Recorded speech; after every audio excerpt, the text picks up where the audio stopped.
Friends ఇది వచ్చేసి Samsung F15 ఇది డిస్ప్లే ఎల్ఈడి డిస్ప్లే ఇది. దీనికి గ్లాస్ ఒకటే పగిలింది, హెవీగా డ్యామేజ్ అయింది, కానీ డిస్ప్లే ఒకటి బాగానే ఉంది, టచ్ బాగానే ఉంది, గ్లాస్ ఒకటే పగిలిపోయింది.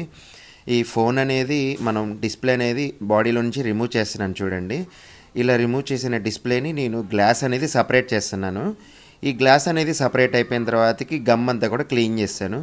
దీని తర్వాతకి ఈ కొత్త గ్లాస్ అనేది వేయాలన్నమాట. ఇది ఓన్లీ డిస్ప్లే వితౌట్ గ్లాసు. ఈ గ్లాస్ అనేది ఓసిఏ లామినేషన్ చేసేస్తాను. చేసేసిన తర్వాతకి డిస్ప్లే అయితే రెడీ అయిపోయింది. దీని ఫోన్ని ఫిక్స్ చేస్తాను, పర్ఫెక్ట్గా వచ్చింది, బ్రాండ్ న్యూ కండిషన్లో ఉన్నట్టు. ఇలాంటి గ్లాస్ రిప్లేస్మెంట్స్ ఏమన్నా ఉంటే మన అడ్రస్కి కాంటాక్ట్ అవ్వచ్చు. నా పేరు సందీప్, ఖమ్మం సందీప్ మొబైల్స్. లాస్ట్ సిండికేట్రా దమ్ముంటే పట్టుకోరా షికావత, పట్టుకుంటూ వదిలేస్తా సిండికేట్రా. ఐ ఐ ఐ దమ్ముంటే పట్టుకోరా షికావత, పట్టుకుంటూ వదిలేస్తా సిండికేట్రా. మీరు కూడా చేయండి.